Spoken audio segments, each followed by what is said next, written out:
My name is Tsepo Laki Montana.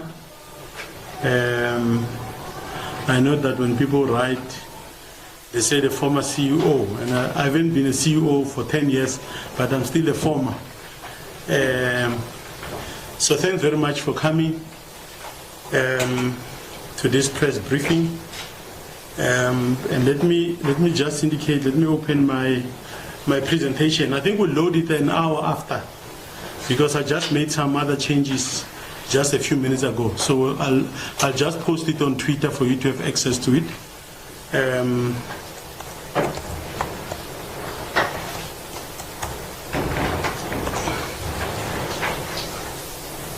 I think there's been quite a lot of excitement about what has been happening.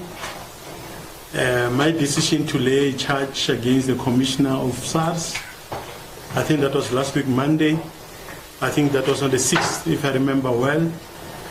SARS gave me an ultimatum to say you must withdraw within a short period of time or we are going to take firm action.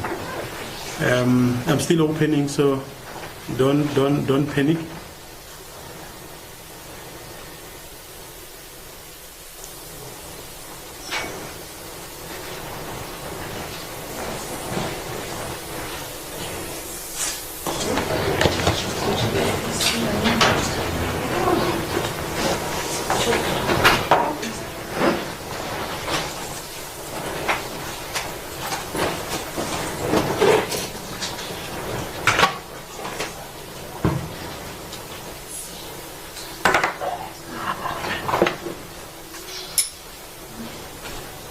Where's Moffat? I've been telling Roy Boss so that I can hear for my voice. So you're giving me honey. Sipo, tell Moffat to put a connection. I think this thing will switch off as I speak. Can we start, guys? Of course, I don't have. This is a personal matter. It's got nothing to do with Umkhonto weSizwe. It has nothing to do with my previous life as the CEO of the Passenger Rail Agency of South Africa, PRASA. The issues we're going to discuss today, that I'm going to speak on, relate to a period 2009 and 2019. So this was almost 5 years after I've left PRASA. And of course, another 5 years before I could join Parliament as a member on behalf of Umkhonto weSizwe. I'm going to focus on a number of areas. In some instances, I'm going to read directly from the statement. In others, I'm just going to speak to the issues in the interest of time. And then the statement, of course, once I've cleaned up a few things, I'll then post it so that those of you who are writing stories, you can be able to I won't take long after the briefing. Unfortunately, I know that there are media houses who have requested one-on-one interviews. Some of them have asked me to come to the studios. I can do everything here, but I had to catch a flight because I have to go back to Cape Town to attend to my duties as a member of Parliament. So 5:30, I'm flying to Cape Town. So I think that between now and probably 4, if there are interviews that we can have here, I'll be available to answer all the questions that are there. Let me start to take you through my statement. It's a relatively long statement, 17 pages. Of course, it doesn't come closer to the SARS presentation on Saturday. The South African Revenue Services, SARS, held a special media briefing on Saturday to address the tax affairs of an individual named Tsepo Laki Montana. This is quite extraordinary.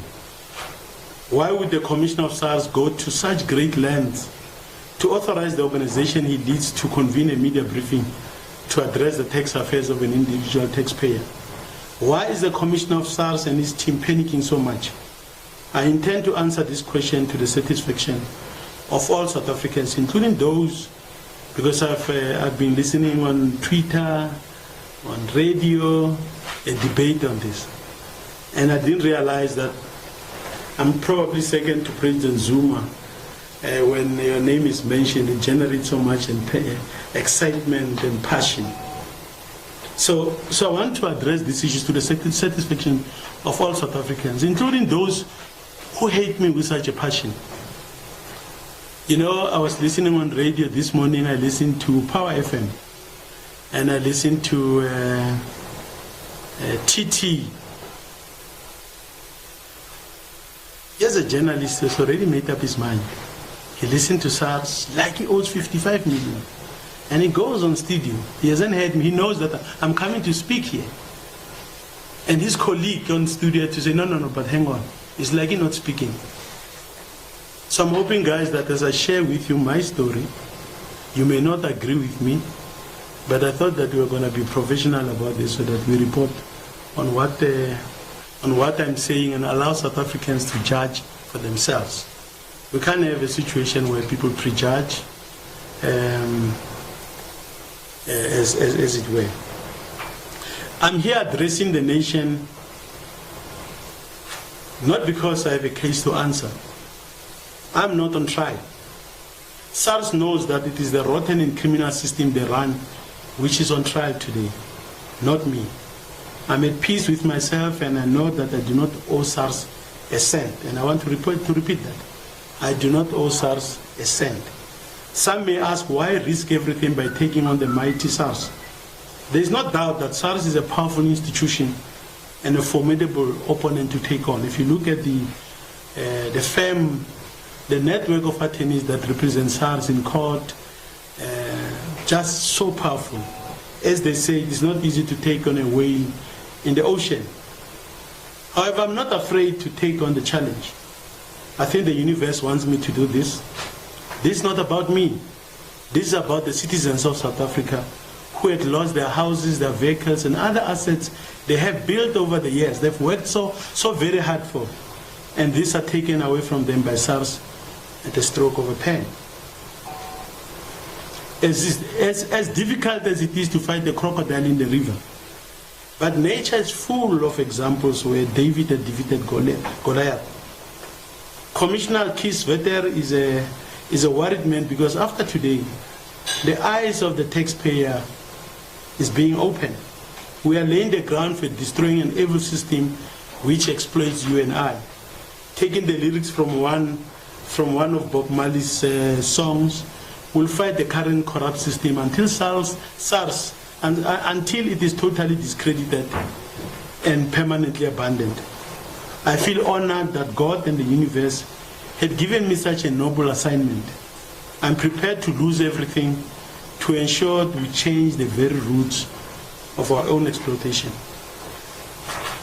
And let me tell you, taking on the mighty, this formidable enemy, you know, it is second nature to me.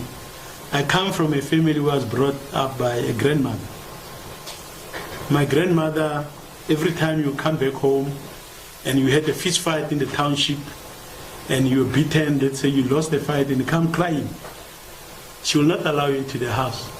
She said, go back, go and fight for yourself. And as I confront this big issue, I hear the voice, a big voice from her. Famba in Xitsonga means go. Go and fight. Okay? Go and fight for yourself. So, I'm not afraid, I'm child. And I can hear voices saying, Siboyi Fumukoni, Osego Kata Kata, Iapi.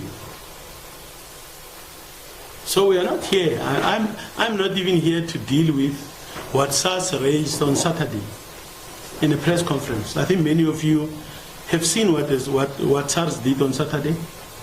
Their press conference, this was subsequently followed by my private, or rather text affairs, being published all over in all sorts of websites and all of those things. The commissioner knows that it's unlawful. What he did is criminal.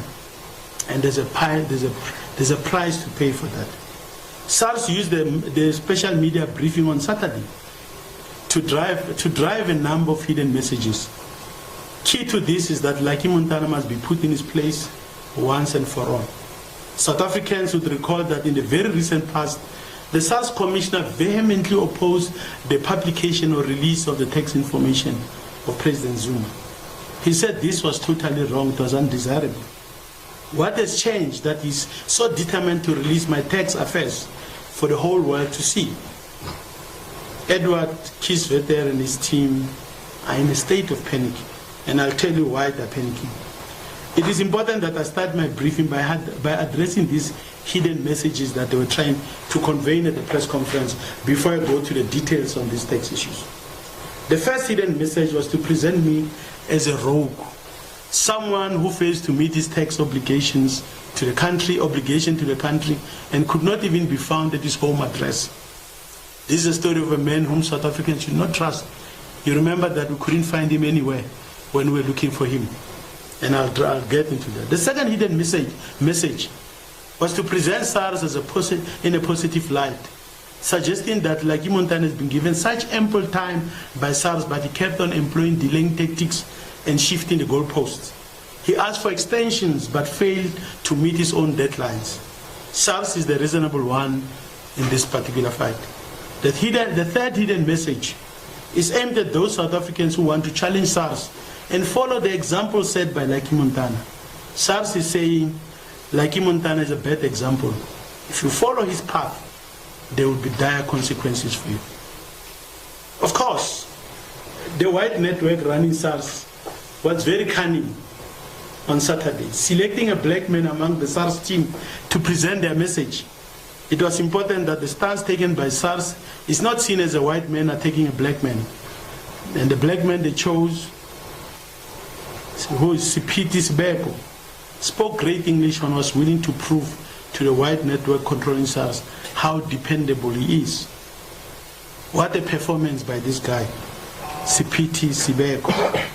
I think he went home proud and told his family he dealt with that arrogant Montana. I don't know if you saw the performance there. He's probably still getting praises from the network. I've dealt with Montana. But let me go into to deal with the litany of lies and misrepresentation by SARS. And I'm coming to the heart of why we are here. Because it's important that I address the numerous lies, innuendos, manipulation of facts by SARS in its media briefing on Saturday. Let's deal with lie number one. Mr. Montana owes SARS an amount totaling 55 million. The whole country knows that I owe 55 million. Is it true? And you can see that is meant to suggest that guys like us who worked for government, state-owned enterprises before, we had accumulated so much wealth. We've got so much money. You know, for me to owe SARS 55 million, I should have earned over and above my PRASA salary. I should have earned an additional 145 million in undeclared income for the tax period 2009 and 2019. Did I earn that money? It's not true. I never had such money. I do not have this money today. Contrary to the slander by SARS out there, I live a simple and modest life. South Africans were never told during the press briefing that the disputed amount could even be far less or non-existent, as a matter of fact. From where I sit, it's non-existent, and not the 55 million mentioned in the media briefing. And let me tell you guys, let me tell South Africa, that when we talk about 55 million, 85% of that 55 million comprises of interest and penalties. So here's a man, SARS say there's 20 million gross income, which means 23 million taxable. So based on my tax scale, it means that amount is about 7 to 8 million rands. Okay? This is 2022. What do SARS do? When I fight with them and I challenge their assessment of my 10 years, They say, no, we're going to show him. They impose penalties and interest. So when we talk about 55 million, we're not talking about the capital amount. We're not talking about what we are disputing, which should be in the region of about 7 to 8 million rands. We are talking about interest and penalties amounting to 200% a year over the last 10 years. So they did it now. They applied the what is it called when you go back? Retrospectively. So that is why we talk about 55 million. It's not because Montana earned money, earned 145 million and didn't declare it. SARS say in our assessment of the period 2009 and 2019, we think you made 23 million. And I'll come back to deal with the details there. We think you made an additional 23 million that you didn't disclose to the taxman. Okay? Now that tax 23 million, let me explain it so that there is a clear understanding. The 23 million is not money that you are owing to SARS. It means it's taxable based on your tax scale. So if you were to apply my tax scale at that time, at anything between 38% and 38%, between 38 and 42%, you'll see that you can calculate the 20. I think those of you who are good with maths at school can calculate and see. So that is what is the amount. And that amount I disputed from the word go. And I'll show you on what basis I disputed that amount. So guys, there's no 55 million rands. Okay? So let me say to TT at the Power FM, there is no 55 million. Let me say to Comrade Zwelinzima Vavu, who posted that for a man to owe SARS that amount, he must have earned 120 million rand. I never earned that amount. I want to say 85, which means about 47 million of what we are talking about is only interest and penalties. It's not tax. So I want you guys to understand that. Okay? So that's the point that I want to clarify the country. I don't have 55 million. I don't remember. Maybe my life is 55 million. SARS could just take my life and write off this thing because the value of my life maybe is that 55 million. So there's no 55 million. It's false.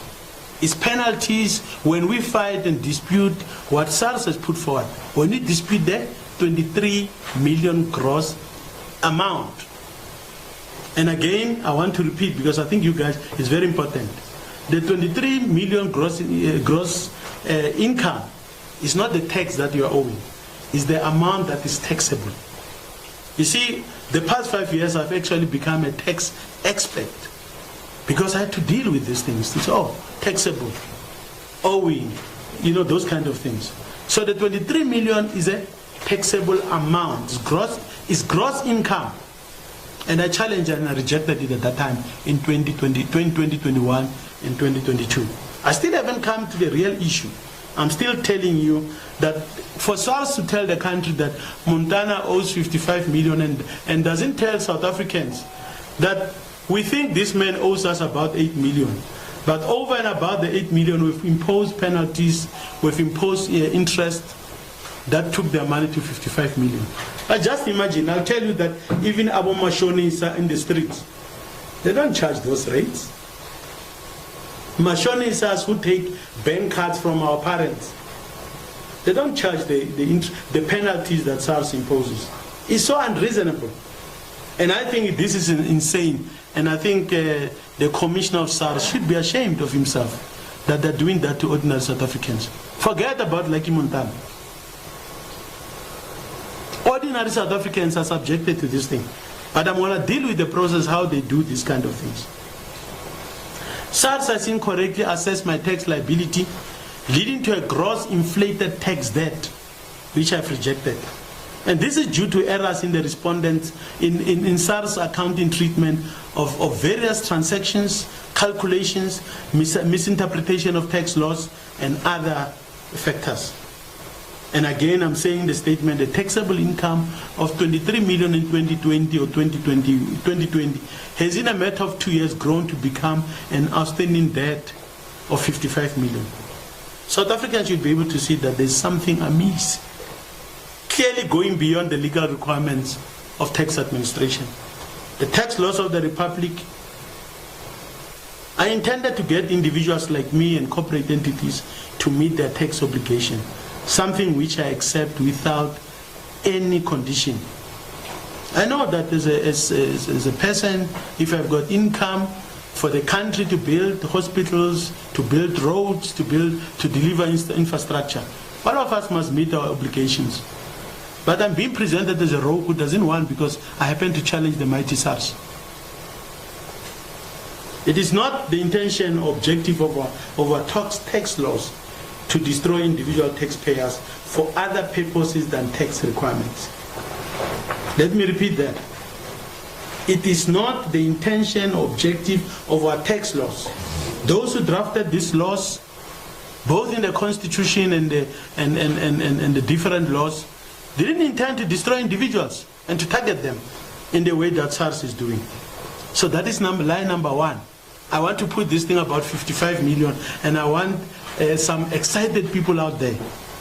And I've seen the haters. Others, shut up Montana on SARS, on Twitter, on X. Shut up. Others on what is it called? All this TikTok.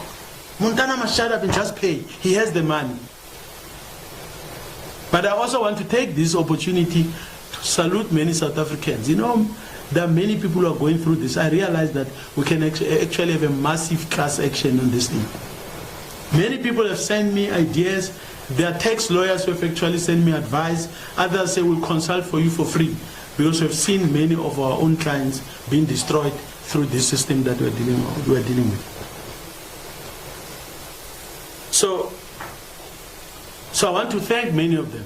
And some of the suggestions made, I won't mention people's names. There are many people who send me very good ideas about what needs to be done. And I want to take this opportunity to thank them, because some of them have incorporated some of the ideas in my statement today. So line number one is the 55 million. I asked the media in South Africa that, and I'm going to deal with its illegitimacy so that you guys don't keep on repeating this thing. Line number two, Mr. Montana could not be found at any of the addresses he provided to SARS. What a lie. You know, when I was going through difficult times, I went to stay at my parents' home in Mamelodi. I provided SARS. In fact, one of the houses they came to raid. They came to raid my home because they've got the address. But let me tell you something here. I saw the SARS submission when they apply for what you call substituted service.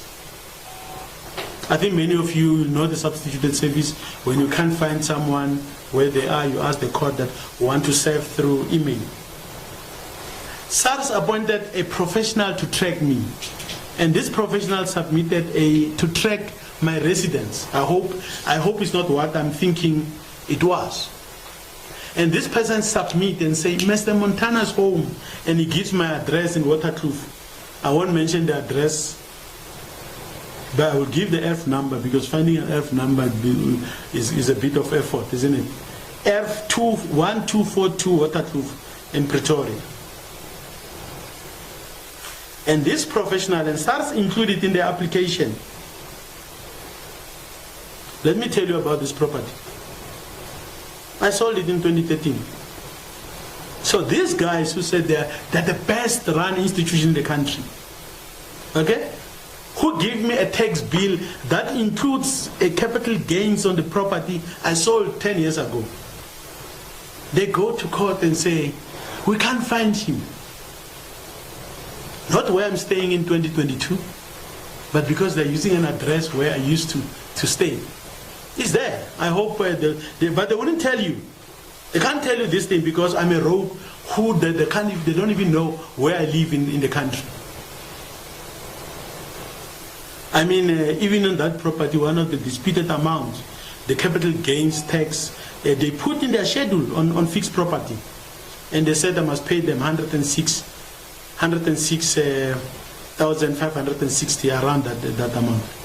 So this side you are including it in your 55 million rand, the 100,000 for the property.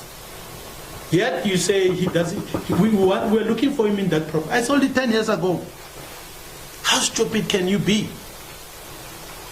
So that's line number. This is that can't be found anywhere in the country. People don't know where I stay. It's one of the lies that Mr. Sibeko, who was speaking on behalf of SARS, was saying, we can't find this man. We're trying to do that. And then I see News 24. Who's from News 24 here? Are you? I don't want to take you. That's why I'm asking. No. But News 24, of course, based on the statement by SARS. Mr. Siboko says, Mr. Montana approached SARS in August this year with a compromise offer of 5.4 million rands. That is your story. I'm not fighting with you. I'm talking about you wrote because SARS said that. Yeah. So I read the story. So I will read your stories.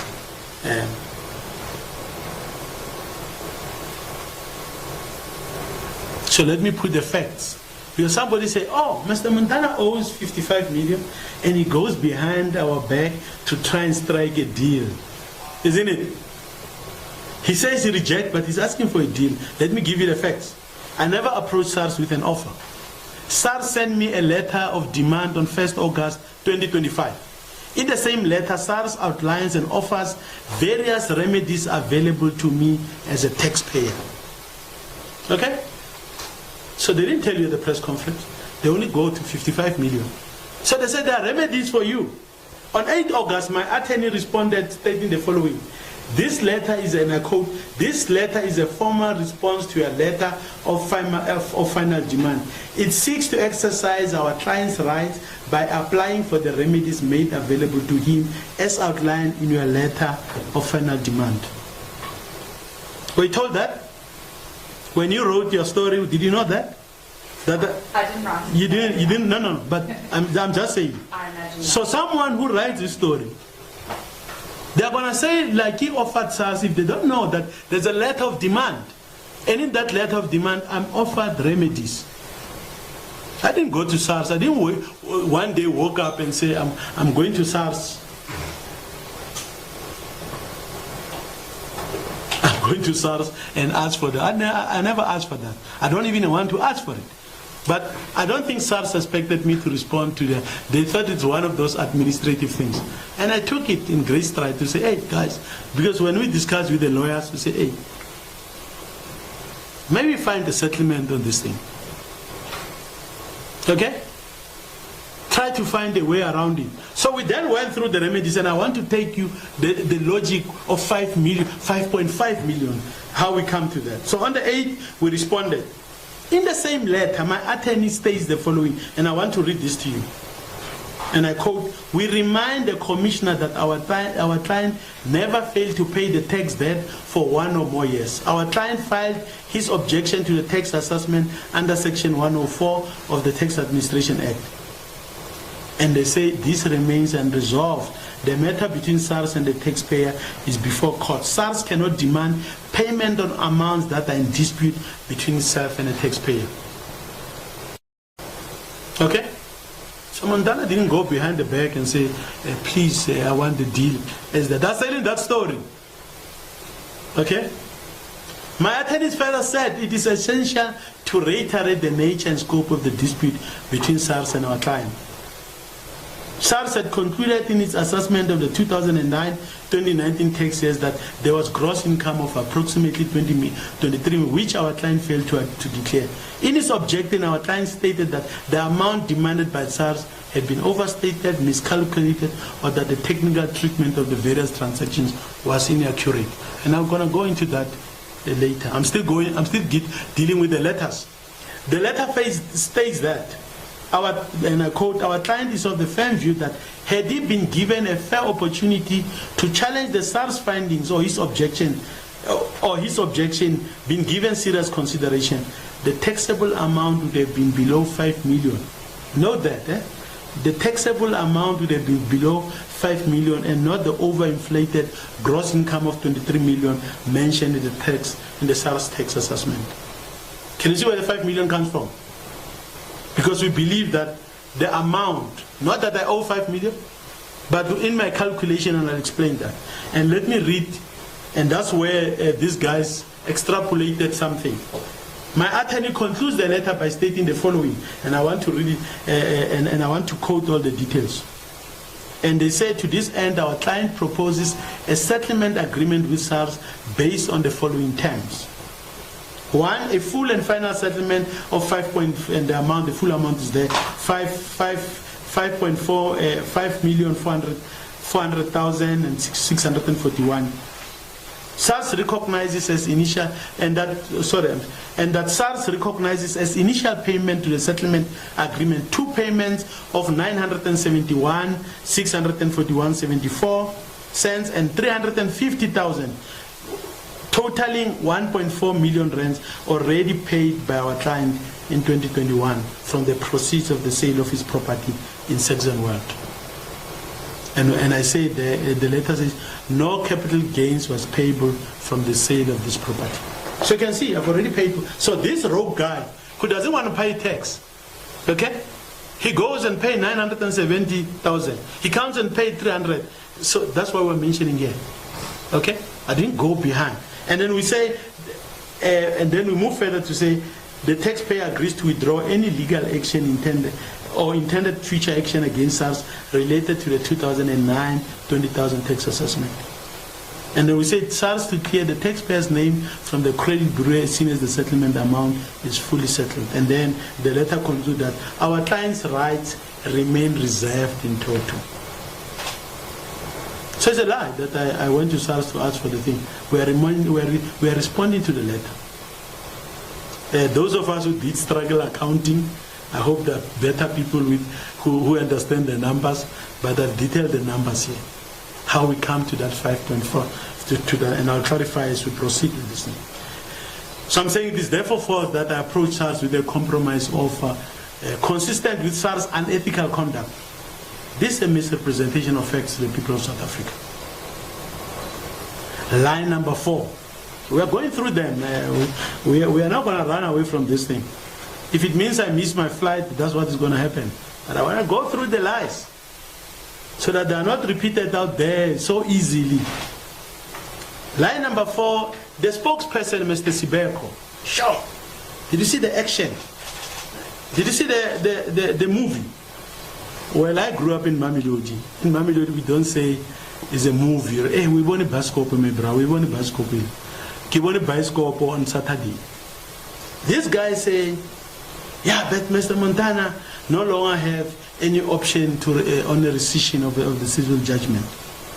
And here I want to read in detail, because this has to do with the law, but also has to do with the judgment of the Constitutional Court. Because the Constitutional Court had made it clear that civil judgment in terms of Section 172 of the Tax Administration Act is subject to rescission. As established in the BLI v. SARS 172 certificates, that these certificates which are considered as civil judgments, okay, these are subject to rescission. So I'm reading over the thing. Justice Rogers A.J. reiterated the well-known criteria for rescission, which are as follows. Number 1, the taxpayer must provide a reasonable and satisfactory explanation for their default, in this context, non-payment. Number 2, the taxpayer must demonstrate that on the merits they have bona fide defense with prima facie prospects of success. This is what the learned judge said. It's not me from Mamelodi. This is so because since the procedure for obtaining a tax judgment does not necessitate a procedural response from the taxpayer, the focus inevitably shifts to the second of these requirements. It is therefore both incorrect and misleading to assert that my right to file for rescission has been extinguished, because the judge, that constitutional judgment Doesn't actually put the timeline. So I can go even after 5 years. But here's Sibeko acting. Okay? Mr. Sibeko is acting. He's telling us that no, Mr. Montana is exhausted. His options. It's a lie. Okay? And if it was said by an individual, I would understand. But this is said by an organ of state, because it's trying to put me in a bad light and actually trying to trample on my rights.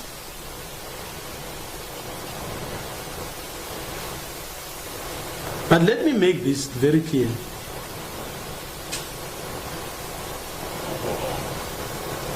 As I said, that what the judges said, the judges of the Constitutional Court,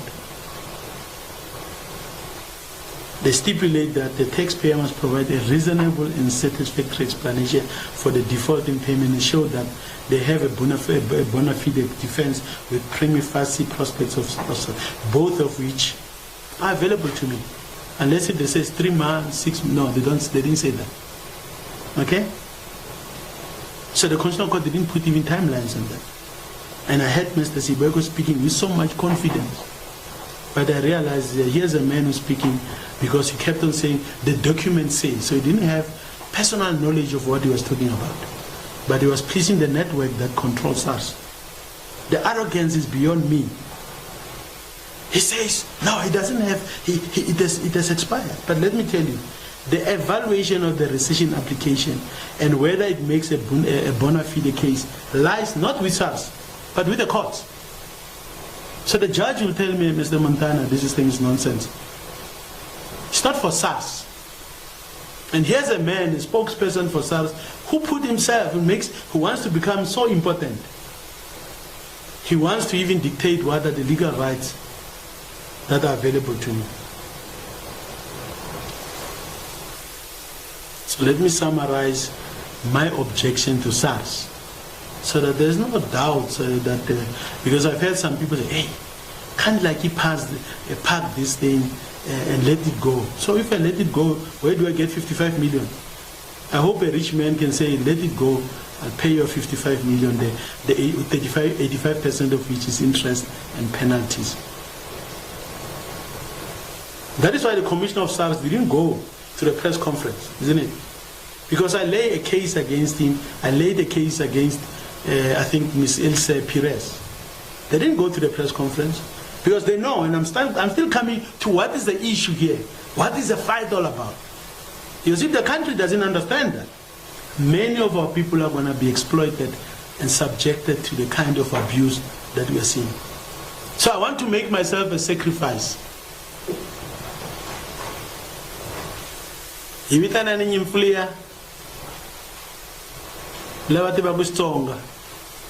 want to make myself a sacrificial lamb to help ordinary South Africans. So if it means I lose everything, I lose my house, I lose cars, or I go to jail, I think today's thing is about making sure that South Africans understand what is happening. What are the nature of my objection to the 2009-2019 assessment? And I want to link it to the 23 million and why I say I own nothing. Okay? Because some people say he's crazy. I was working last weekend in somebody said, but like surely you should owe something. Have you seen someone saying that? There's no way you can't owe anything.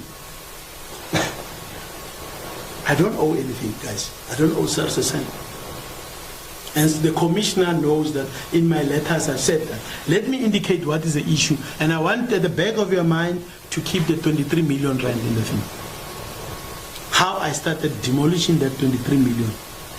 And what SARS did when they realized that we are going to a situation where Mr. Montana will not be owing anything. In fact, at the pace and with his strategy, will end up owing Mr. Montana money. The first issue that I raised with SARS is that I'm entitled to primary residence exclusion. So this is an amount of 2 million rands. Over that 10-year period, I've lived in 3 different houses. Some, of course, not at the same time.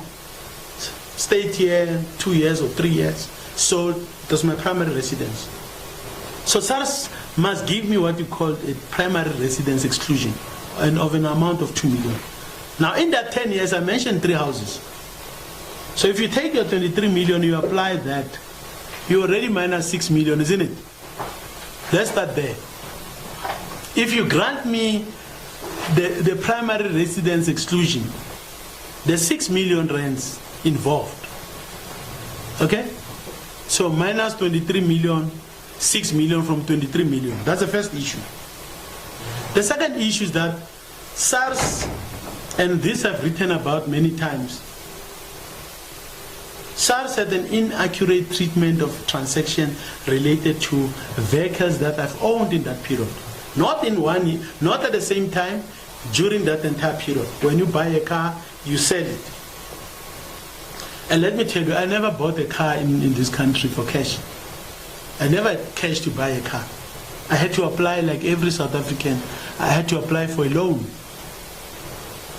What we call hire purchase, hire purchase, isn't it? HP. SARS then say, over the 10 years, you sold some of your cars. And you know what's the amount? It's almost 10 million rands. So you can see. Let me say, guys, let me explain this thing. When you buy a car on hire purchase,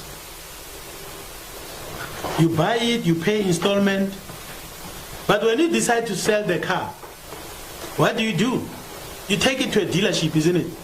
And that dealership will then settle the bank. The only time SARS can say, hey, where do you get the money to settle is when the cars are settled, but they're kept by me. I never kept any car. The cars were sold, and what happens? What is the requirement of the law? A dealership cannot take this car and sell it because it must first settle the financing institution. So SARS, what it does, it goes to all to the banks and say, oh, these cars were settled. They don't go to the dealership to say, let's see this. They say, oh, all the amounts come from Mr. Montana. So if the total amount in that 10 years amounted to 9.5 million or 10 million, almost 10 million, I think it's 9.7 to be more precise, on vehicles. So they say, because they are settled, it means it's money coming from, they are making an assumption that it's money coming from Mr. Montana. When the practice for everyone is that, no, your dealership will say, let's do an assessment on your car, and they accept it. Before they pay you, they ask for a settlement, isn't it? So they get that settlement, they settle the car is now in the thing. If there's a difference in that amount, they pay you the difference. Okay? So SARS take that 9.5 and say, no, it is treated as a, in fact, when you buy a car, when the saying says every time you go out of a garage, you bought a new car, they say as soon as it leaves that station, it loses how many? 10% or 20%. You remember the saying? So in this case, cars that are settled by vehicle, what do you call them? Traders. They are not taking, they say, no, this is Lucky's money. There's an assumption. So when you talk about 23 million, you must include this 10 million. You can see. A car, I mean, this thing is, even if from an accounting, I spoke to the accountants, the clever ones. And they tell me, but that's even if we were to deal with this, it's an asset loss. Why would they include that amount of money into a statement? So there's a 6 million, there's almost a 10 million. We're already at 15 million of the 23 million.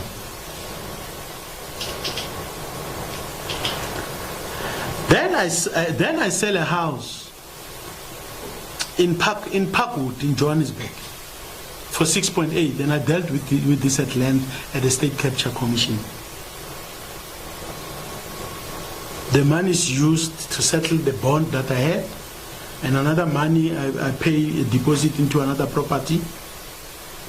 SARS accept the settlement that my bond has been cancelled. The money from the sale of my property settled the bank. But the other 2 million I paid as a deposit, they don't want to accept. They said this amount originates from somewhere else. And they've got a very clever way they use. It didn't originate from the account of the taxpayer. But the lawyer who settled my bond, who cancelled my bond, who paid 2 million, is the same lawyer who says, Mr. Montana sold the property for 6.8 million, and this is how we spend. So they don't want that because they're trying to say, oh, this 2 million, you got it from somewhere else. It should be corrupt money. But if it is corrupt money, the 6 million, the 6.8 million should be corrupt. You must also, you don't say 2 million, you must say 6.8 million, including the money that we used to cancel the bond. The lawyers, the conveyancers paid the bond. I'm not going to details, guys, so that we don't run as if this is an angry guy from the township, he doesn't want to pay. I want to go into the details on this thing. So this is part of the 23 million. So there's 2 million. If you treat it differently, you will see that we are sitting on 17 million of 23 million. So I was very focused on this thing. And then let's deal with capital gains tax on my properties. SARS went to, because they're chasing me, they went to the deeds office and look at the amount I paid. When I sell the property, they don't look at the base cost, they don't look at the amount that was paid in development, they don't say, no, it doesn't count. What? Because they are trying to increase the capital gains tax so that the more increase the liability for him, we are going to get him. And then any loan that was found in my statement,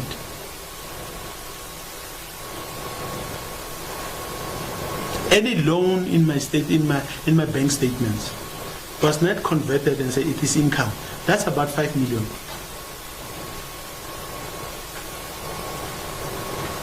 Forget about the smaller amounts. Now I'm dealing with the thing. So from my calculation, when I deal with these items alone, and say treat them differently, give different accounting treatment to them, and not what you are doing chasing me. There's more, but I'm summarizing the big issues. You can see that based on that alone, if you treat the cars differently, you treat CGT differently, you deal with the issues about property, primary residence exclusion in that 10-year period, you'll see that I don't owe SARS. I was compromising to say we can even look at 5 million. I was being generous. Okay? I don't owe SARS. I don't owe SARS. So I want you to understand that when I say I don't owe SARS, I'm not saying it on the basis, I'm saying on the basis of this. And SARS moved out of the e-filing system to communicate and write letters to me. And I write back. And I write like a comrade.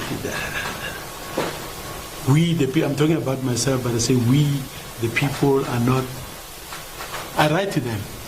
And when I respond, I give them this objection. They say, no, but you didn't write to us, you didn't raise your objection in terms of this of the system. But they left their own thing, they wrote me a letter. They didn't do that with my tax representatives. And then they said, no, because they didn't come through that, your objections will not be recognized. So it's like someone at work saying that my boss's SMS is not formal communication. They know my objections. Okay? So these are and I'm not going to do what SARS did and publish. I've got the same amount of information they have. But I've allowed them to break the law because I'm coming for them. They published, it's nice because they think we can get Montana. You know how, can you see this head? You see this head? Does it belong to SARS? So I don't owe SARS a cent. Then let me ask the question. Let me come to the heart of the very issue that Mr. Keys there. And I've got nothing against. I think the commissioner knows even when I still having fights with SARS.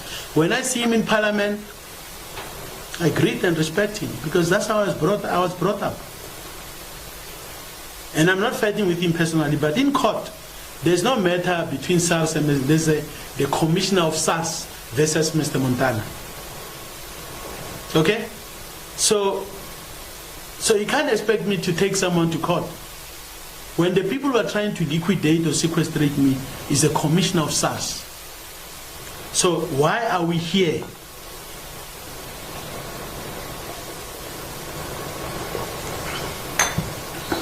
I'm struggling with my throat. I asked for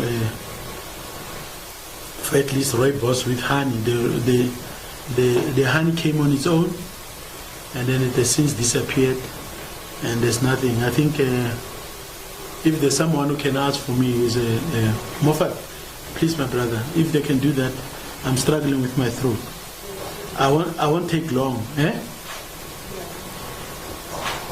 Why are we here? Let's get to that issue. What is this fight all about? Last Monday, the 6th of October, I laid a criminal case against Edward Kisvetter, Commissioner of SARS, and one of his officials for fraud, perjury, breach of the Tax Administration Act, and defeating the ends of justice. The media, the SARS, and I asked, guys, I said, I've been begging, can I have the default judgment? The SARS media briefing confirmed there is no default judgment or an order by a competent court in this matter. In its briefing, SARS places reliance on a judgment it obtained against me under Section 172 of the Tax Administration Act for the amount of 44,927,320. So when the judgment was granted in August 2022, that was the amount, 44 million. So it meant they've taken the 8 million or 7 million, whatever it is, added interest, penalties, and when they went to court, so they went 10 years back. So they went 10 years back and applied those penalties, and they say it's 44 million, and today it keeps on going up, it's 55 million. 85% of this amount is penalties, and you can hate the man, you can chase, but really, I'm saying even abantu basemakhaya even noma shonisa awukhokhi ngalendlela le. So let's look at this section, that what SARS, because I found it. You see, I asked SARS to give me the default judgment and the, what is it called, the court order, because I've seen through this thing. It's like he's stupid in fighting SARS, or did SARS fall into his trap? I won't answer that question. We'll be able to find that out at the later stage. But let me read the section that SARS places reliance on. In the Tax Administration Act, Section 172 is got its own. I'm not, of course, I'm not here to deal with clause A, B, C. I'm not here for that. I'm here to deal with the principle, because I don't want to go into each and every detail. But let me read what Section 172 of the Tax Administration Act says. It says, and I quote, if a person has an outstanding tax debt, SARS may, after giving that person at least 10 business days notice, file with the clerk or registrar of the competent court a certificate statement setting out the amount of tax payable and certified by SARS as correct. And it continues, a certificate statement filed under Section 172 must be treated as a civil judgment. It's not full stop. It goes further, and that's where I'm coming in. Comma, not full stop. I know that the commissioner and his team had put a full stop. It's a comma, not a full stop. You see, one thing about some of us, we pay attention to detail. Because we don't want people to, excuse my language, to bullshit us on this kind of things. So it says, treated as a civil judgment, comma, and then it proceeds, lawfully given in the relevant court of law in favor of SARS for a liquid debt for the amount specified in the statement. So I asked, give me the default judgment, give me the court order that was lawfully given in a relevant court in line with Section 172. And let me tell you then, that's why I saw cats running. That judgment is not there. Okay? Bangena ngapha, baphuma ngapha. They send me a statement, a certified statement. I said, no.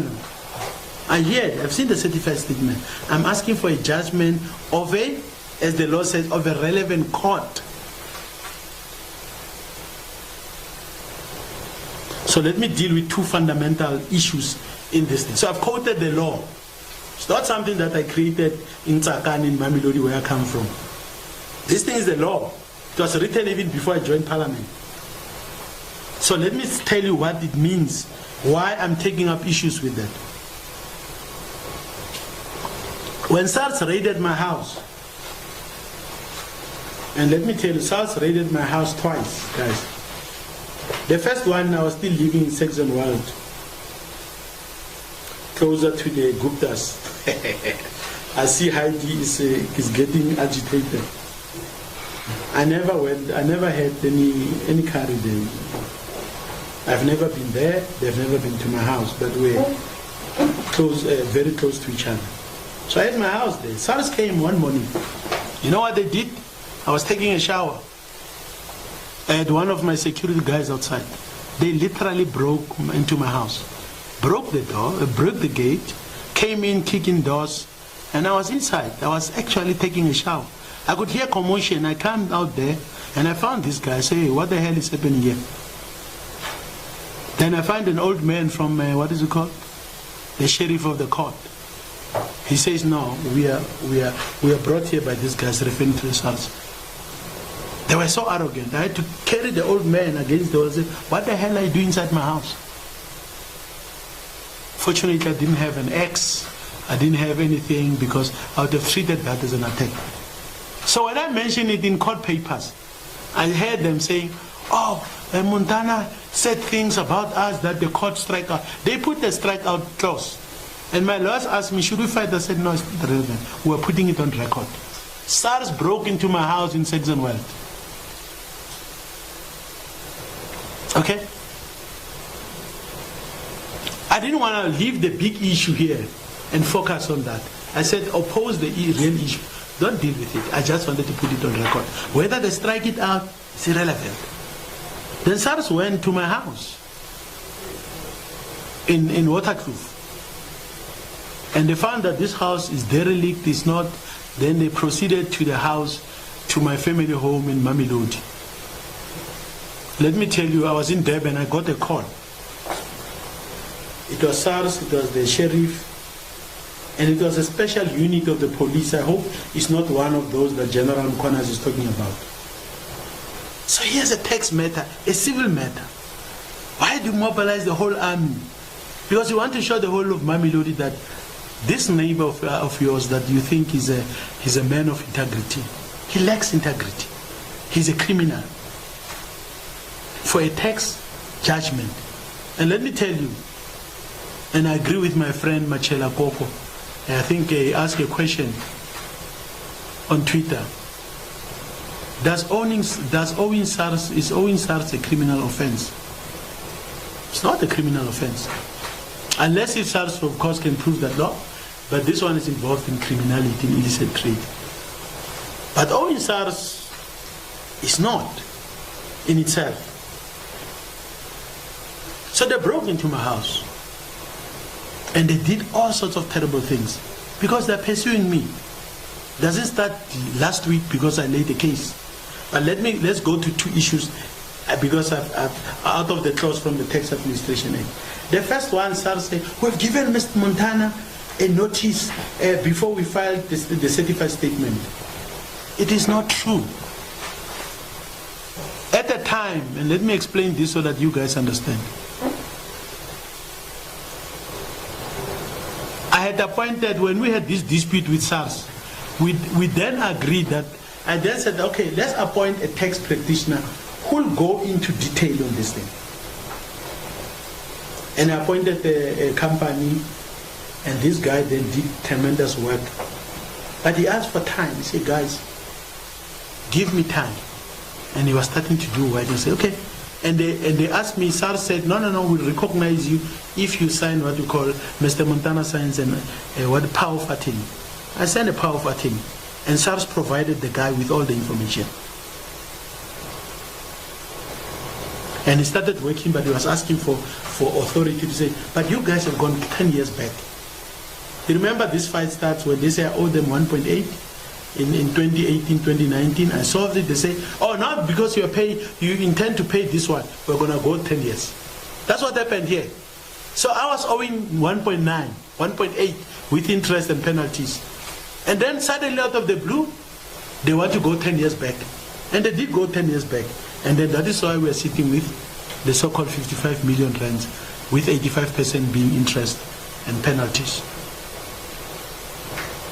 Now let me tell you, this tax practitioner was never served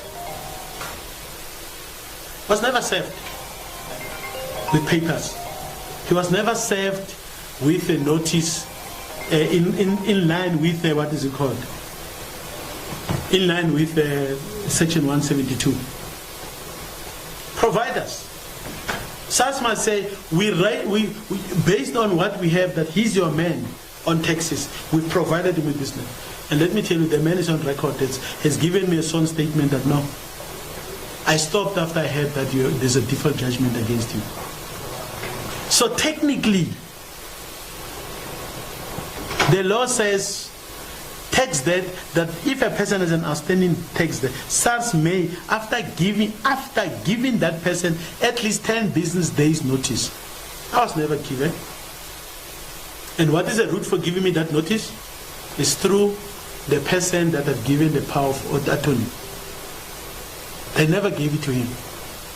And I thought Mr. Sibeko, in his performance at the press conference, he would say, here is it, we've given it to the tax practitioner. They didn't do that. So they never served on us. So number one, SARS is in breach of Section 172 of the very act that they want to use against me. And I've got details, you'll see in the statement, how I appointed this guy and all of those things. So I've taken serious issue with the fact that SARS had deliberately inflated even the disputed amounts so that this can reach unsustainable levels, creating conditions to sequestrate me. This is a clear abuse of the law. Okay? And if you look at Section 222 and Section 223 of the Tax Administration Act, someone reminded me, a friend from the Northwest, saying, no, but this is actually unconstitutional to the extent that they constitute a double jeopardy as an interest in itself is a punishment. So you can see that they punish you with interest, and then they come and impose 200% penalties on top of that so that they can finish you. And this guy said, no, but in law, so they can't impose two punishments. And he says, whereas penalty tax is not regulated compared to the interest which is regulated. So these provisions, at some stage, I want to challenge and take them to the Constitutional Court. So I want to be very clear. So this battle is not ending today. Okay, I saw they were buoyant on Saturday. They think we are at the beginning of this fight and not at the end. And I've got the patience for it. And let me bring the second issue which worries our commissioner. So the first one, he violates this thing. So the Tax Administration Act is a law on tax, but with different meaning for the people of South Africa, depending on which side of the divide you are. If you are SARS, you want to avoid the tedious process of the law and its requirements, you just want to proceed with that. But if you are a taxpayer, you want the process. If you are a taxpayer and you want the process based on fairness, and that protects you, you.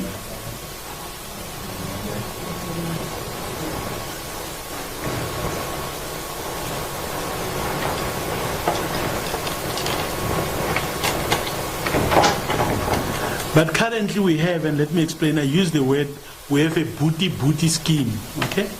You know booty in Afrikaans, it's my boot, it's my broom. I want to show you how SARS operate so that you can understand this booty scheme. You remember the first one I said, the 10-day notice, they didn't. Let me tell you the second issue, the way they breach the law. And they expect me to find that. You remember that they can file to a clerk or registrar of a competent court. Okay? They can file the certified statement as SARS. But this must be lawfully given in the relevant court in favor of SARS. SARS doesn't go to court. That's the issue here. Okay? Many of our people who have lost their houses and cars and access to SARS, they believe that they've got default judgment. There's no default judgment. By a court, by a competent court. What SARS does, they take their papers, Mr. Montana owes us, they bring a certified thing, and they ask the clerk or the thing, can you put a stamp on it? Okay? So that is why I was deliberately going somewhere when I asked SARS to provide me with a default judgment. No, but they end with, no, we're filed. But the law doesn't say file only, it says file and must be lawfully granted to you by a relevant court. They don't finish that leg. We filed, and therefore it must translate into. I ask myself, why must I actually apply for a rescission on something that is not a court judgment? Because actually from where I sit, in fact I want to praise the Commissioner of SARS. When I read some of the, let me use Tsonga again, I'm sorry. That's my mom's language. So, sometimes big institutions, big people, empires, they don't fall because of big things. They fall because of some very stupid mistakes they do. In Xitsonga, ibusofa. For those who don't know Xitsonga, ibusofa. So I see that, I say, how can the commissioner and these people make this kind of schoolboy errors? But I realize the universe is trying to save me from this thing. So there's no court order here. What happens is that SARS comes with a certified statement and say, Mr. Mkhwanazi or Mr. Mlungisi, as a clerk of the court, or as a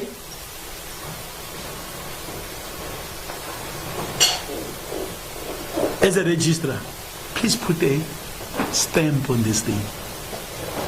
Rehuela stempe in Mamelodi, ki stempe me bra. You rehuela stempe. So there's no court judgment. Ki stempe. So you know that stamp. So they just call. No. We are sending a document for you. Can you stamp it for us? And you know what it means once the clerk of the court is stamped or the registrar is stamped? It means you've got a civil judgment. And for in my case, that stamp cost me 44 million rands. So when I ask, because they finished at a particular point, they didn't take it to its logical conclusion that it must be a competent court that must decide on this thing. So the decision by the registrar or the clerk of the court to stamp the SARS certified statement without first making a determination of the facts is unlawful, it's procedurally unfair and legally defective.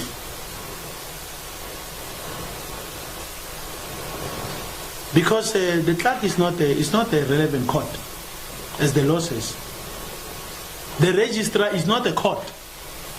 So as we sit right now, I said I don't owe SARS a cent, isn't it? I'm repeating, sir. There's no court in this country. There's not even a civil judgment against me. Forget about the default judgment I was talking about. Because that's not granted by a competent or a relevant court. SARS went to its friends, the booties. Hey, boot, can you please put a stamp? They're doing it to me, they're doing to millions of South Africans. A lot of people have written to me, say, hey, we don't understand how this thing works. So I see myself as speaking on their behalf as well. So the booty scheme that SARS is operating, and I don't want to cast aspersions on our clerks and officers. These are professionals and all of those things. But let me tell you, they don't have a right. They are not judges. The dispute between SARS and the taxpayer must be adjudicated by court, by a judge, not by stamp. So I don't recognize the so-called civil judgment and all. It's unlawful. It was not taken to court. So after they filed, the clerk or the registrar must take it to a relevant court and not say put a stamp and say no, it came before me, and it becomes a judgment. That is why some of us are facing 55 million rands. And I hope people like TT and them are listening instead of making all the sort of comments that they're making on radio and TV.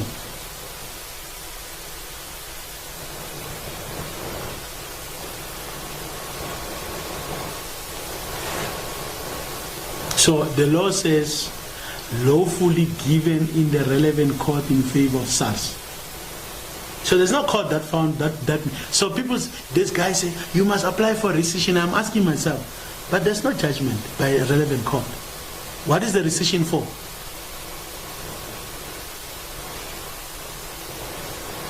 And that is why when I raise these questions, the Commissioner of SARS decide to unleash the structural forces of SARS to come after me for simply asking, where's the default judgment? Where's the court order of the relevant thing?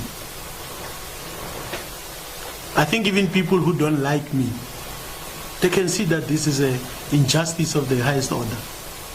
And let me tell you guys, I'm not obliged to listen to something that is unlawful. I became a young activist in Mamelodi because of my hatred for injustice.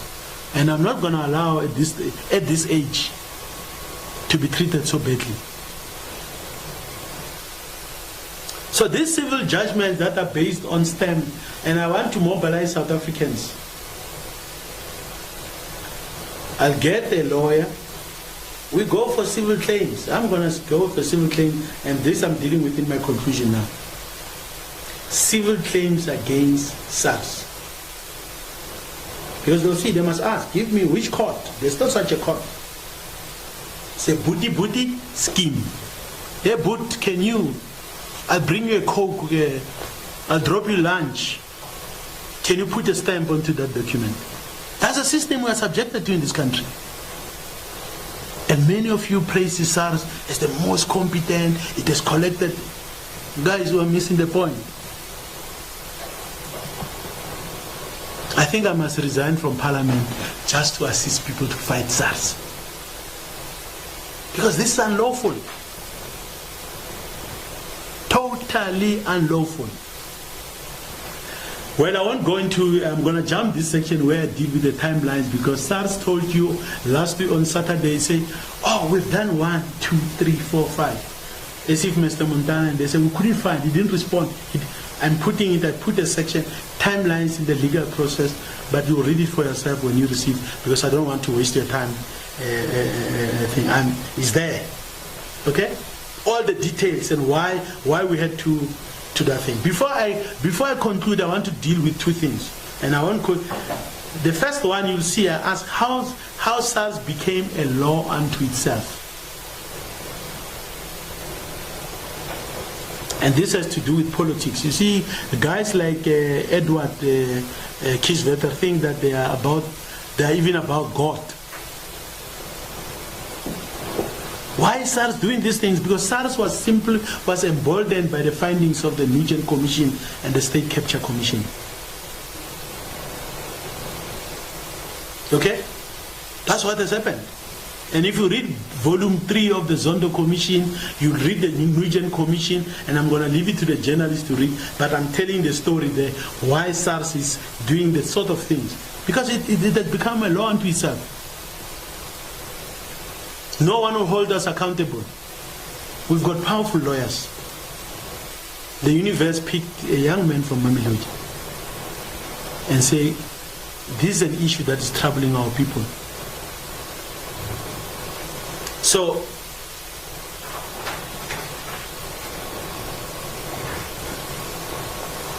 let me read one part, because this I want to put on record. To understand state captured SARS, because the Nugent Commission and Zondo were busy chasing after Tom Moyane. That's not the issue. To understand state captured SARS, one has to look at who SARS investigate and what settlements they enter into with different taxpayers. SARS enters into settlement agreement with powerful people, and these settlements are not above board. They are managed through various law firms appointed by SARS and concluded in secrecy. Most of the taxpayers in this settlement agreement are not ordinary working people, but powerful corporates and those who own these companies. South Africa claims to have a progressive tax regime, but billions are lost through back-end deals involving SARS officials, law firms, and the powerful who largely own established businesses, or criminals involved in illicit activities and serious crime.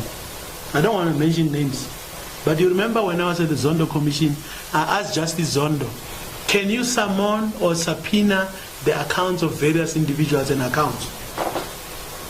You remember that? And Justice Zondo didn't want to do that, because I believe that Justice Zondo acted, he acted to defeat the ends of justice. But that's a discussion for another day. He didn't call them, because I knew, I've seen some of those statements that shows the kind of settlements and deals that SARS deals, they do. And that is why when there was an application to President Zuma's, and I don't want to bring President Zuma, but this was a public issue. There was no MK, there was no parliament at that time.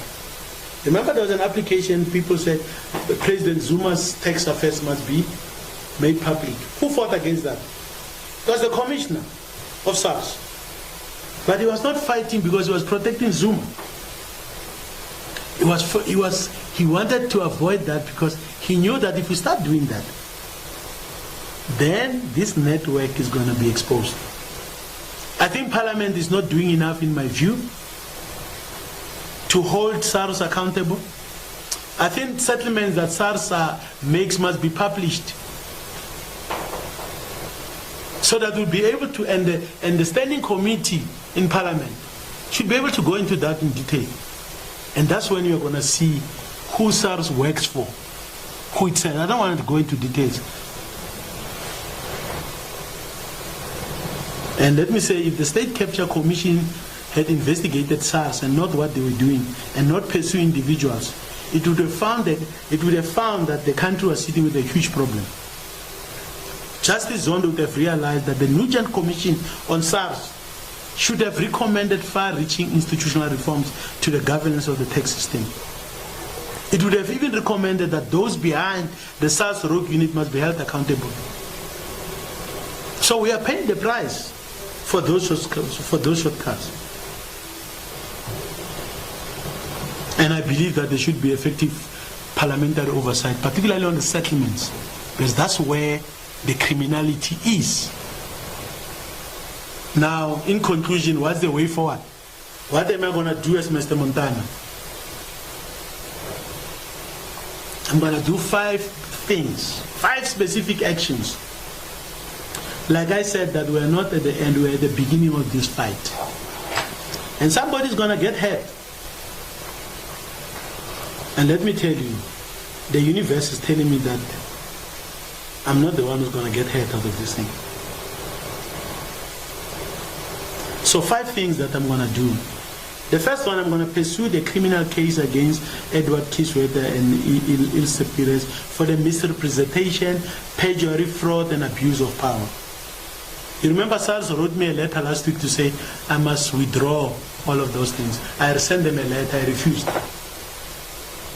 Because they were trying to threaten me, they were trying to intimidate me. The second one, I'm going to issue summonses for damages against SARS and Edward Kisweta as first and second defendants. Last night I finalized the particulars. for publishing these statements, for the reputational damage that is done, and for the financial losses. And I've given an instruction that I want to my lawyers to say the damage will be 50 million rand that I want from SARS. You know, I must look at properties that I owned. When I left PRASA, I thought I was going to build a property company and start working for myself and contribute to the development of our country, employ our people. All those properties I entered into business, they're sitting. You'll see that there's not actually anything because the banks can't even give me, they can't touch me. Hey, they're telling me, you owe SARS 44 million or you're a state capture, guys. So they have to pay. And with this publication of my financial statements, I've instructed, I personally wrote, you know one thing, I don't want to, I fight with my lawyers, I fight with my team because I write. This statement I'm reading was not written by a lawyer, it was written by me. Before I went to the funeral in KZN yesterday, I finished my statement 1 a.m. and I sent to the relevant people who needed to make comment. People I trust. I said, tell me, am I making sense? And most of them gave me feedback. Others have rejected, others have accepted. So last night I wrote the particulars of my demand of the damage of 50 million against SARS and the commissioner of the thing. And I'm hoping that, hopefully in the course of this week, it will be served on SARS at Lehaila SARS in Brooklyn or New Mokelnek. 50 million. Why should I sit in Parliament if the commissioner of SARS decide to give me 50 million for Mahala? But he must pay.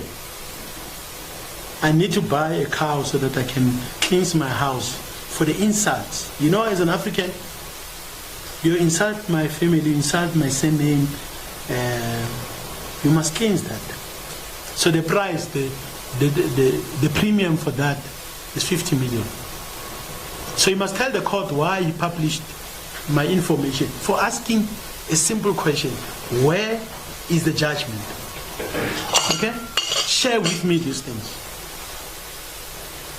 The third issue, I'm discussing with the lawyers for us to set aside what the clerk and the clerk or registrar have done just by putting a stamp as if there was a court judgment, as if a relevant court has done that. I don't think we should go that route, but the legal team is advising me that maybe that's what you should be doing. For me, I say, why do you want the rescission on something that doesn't exist? There's no court order. I don't owe SARS. They decided to put a stamp with their friends at the High Court in Pretoria. Number 4, I've told my guys that on Friday, I think there is I'm appealing a particular matter. I think the judgment will be given. It's mute with all the actions that I'm taking.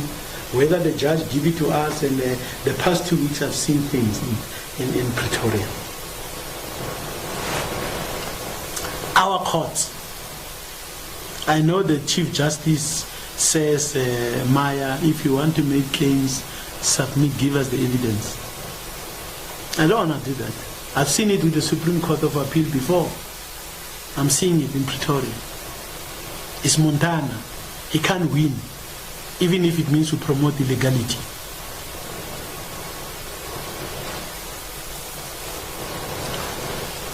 And I'm obtaining legal advice on Section 172, Section 222, and Section 223 of the Tax Administration Act and other relevant sections on whether these are unconstitutional and should be taken to the highest court in the land, in the Constitutional Court. Because that's where our people are being abused. That's why I'm being abused. These clauses were used. In my case, they said, we are going 10 years back. After 10 years back, what do? Then they include every amount of money in my account as gross income, as income. And so inflating it. And then when they finish this, you challenge it, then they go to their friend in the court and say, put a stamp, Mr. Montana, you're owing 44. That's what happened. And guys, I'm not going to accept it. I don't even need anyone, I don't need favors on this issue. I will never accept it. even if it means I lose everything. So I watched the movie, I watched the Basco last week Saturday. How you as journalists in the country will be misled by SARS and his spokesperson, Mr. Sibeko. I don't want to be demeaning to him. I respect every human being. But he was talking a lot of nonsense. He was talking things he knows fuck all about. He was briefed by the cabal that runs SARS, and he was put there as a face. It saddens me to see someone that you think is clever, only to find that they, once you allow yourself to be used by the establishment, by the network, you don't have credibility. I can't be blackmailed by it. That is why when SARS said, we're going to publish, I said, Commissioner, I'm not going to say yes or no. You don't need my permission. If you decide to publish, because there's no criminal things in my statements. Finally, I can assure you guys that this is not, as I said at the beginning, this is not the end of the matter. We're at the beginning of this battle. There's still a long way ahead. Thank you. Can I please have my first cup before you guys bombard me? Because my throat is burning. I'm sorry.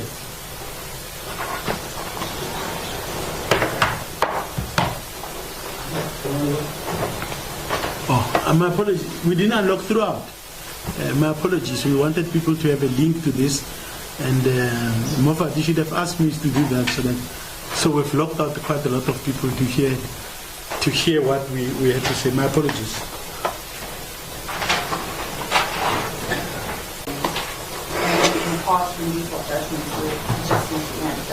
Come again, I didn't hear that. What would be a competent court to hand down a default judgment? What would it be? Well, in this case, it will still be the High Court in Pretoria, in my view. Yeah. The issue I'm saying, even if it's a regional court or whatever, or magistrate court, I can't, the guys know that, but I'm saying, you can't just end with a clerk or the thing and put a stamp and say there's a judgment. Doesn't stand. It's actually unlawful in my view. And if anyone insists that it's lawful, then I will go to the Constitutional Court. I don't think that clerks of the court or registrars, that is their job. It's the duty of magistrate or the duty of a judge to adjudicate this kind of disputes. Not a booty scheme. Mr. Montana, Terry Sokoba from Eyewitness News. Just to be a bit specific, Mr. Montana, part of obviously of all this is that SARS has sort of identified things that they say are money into your bank accounts that cannot be explained. I mean, for example, in 2016, this is obviously according to SARS, there was about 600K in 3 different transactions that was deposited into your account. SARS says they don't have any explanations for that. Maybe you can explain that. And then in 2013 to 2016, you received about 6.4 million in deposits related to your properties. Again, SARS also says, they can't explain this.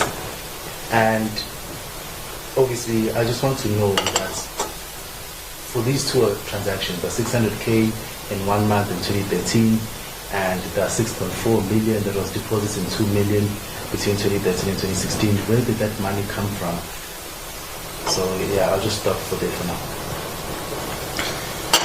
It's very interesting times. And I think I'll open here, you'll see the schedules that SARS had given to us. In the schedule, you have the taxpayers' comments. That's what the tax practitioner was busy with. And he asked me, this amount, I said, this comes from there. If someone says it's not 6.4, it's 6.8 million. I sold a house in Parkwood. It's not a secret. But I don't want even to go into each one of those because I had the tax practitioner, I've given him the thing, who was sitting with me, say, guy, what is this? Who did this? For example, in some of them, inter-bank transfers, they will treat them as income. Okay? The issue is, if they were interested to know, they shouldn't have filed a certified statement. They should have gone to my text page and said, let's go through and comb through each one. They didn't go. I've got them here. And I'm not going to explain them to anyone. They've published. Let them answer, because the issue is that you run away from a process that is dictated by law. Okay? And you say, we don't know this amount, Mr. Montana. But if you want Mr. Montana to answer, follow that process. He didn't follow it.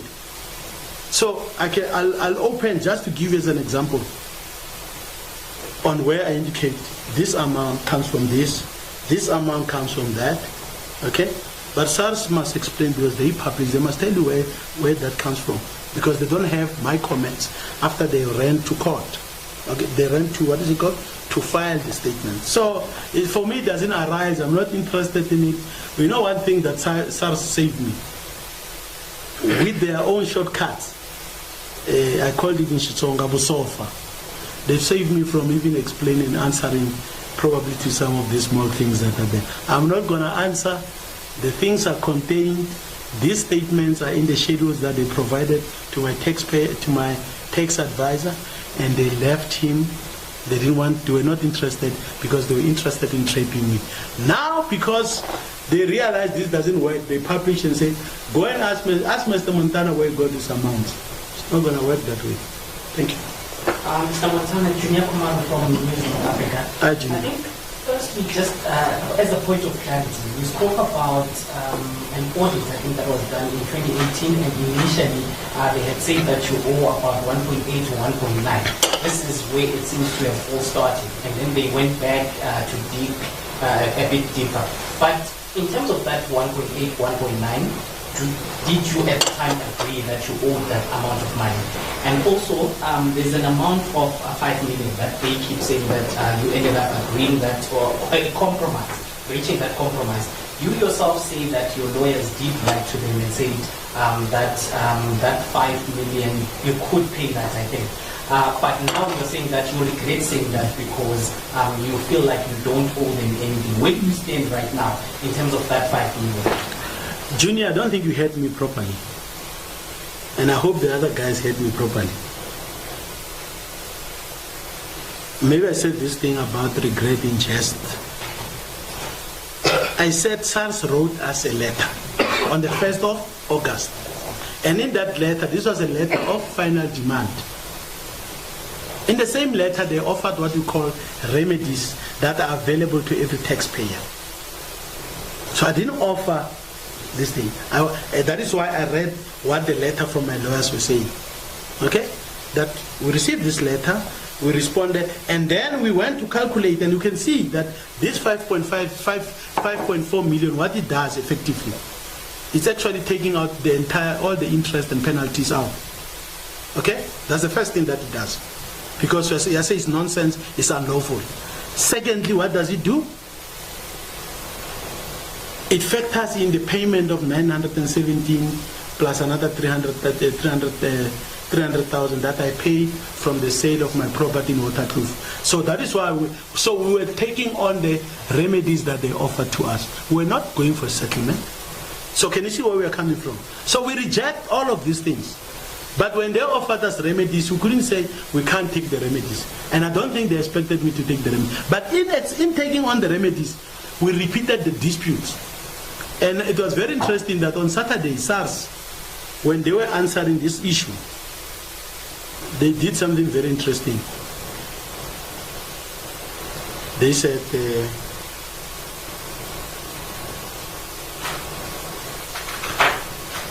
to remember them, they said, yeah, but you'll not get the remedies. You'll not get the remedies if you are challenging the debt. But they gave me the remedies knowing that I challenged the debt. And even after we wrote on the 8th of August, which we told them that we reject this thing, it's unlawful. And you know what happened? They wrote us another letter and asked us to submit tomorrow. So when they were on the platform on Saturday, they were actually making a major U-turn because they know that many of you do not know that. So they gave me remedies. They gave me a letter on the 1st. So they must tell you, why did you offer Mr. Montana these remedies? And when I say, Father Christmas comes once in a year. I'm taking this thing. And I say, okay, if you want, if the remedies, because if you were to sequestrate, and this is what we're saying in the letter, if you are to sequestrate me, will you get more than 5 million? The answer is no. If you take my assets, SARS were to sell it today. So Junior, that's where the fire, I never offered, I responded to the remedies and structured in the way that exclude interest, I'll come back to interest and all of those things. So that is number one. Let's go to 2018, 2019. They said, you've got 1.6 million rands, and with interest, it comes to about 1.8 million rands. At that time, I didn't realize there was a bigger fight. And I wrote, I was angry, of course, because before they effected that, they'd already briefed a journalist, Mr. Peter Louis Mybeck. I was at the funeral, I remember. He called me, and I was so angry. There was not even a media statement. Mr. Mybeck is part of tarnishing my image. Write about him, embarrass him. He write this thing. And then that very day, they come and they invade my house in Saxon World.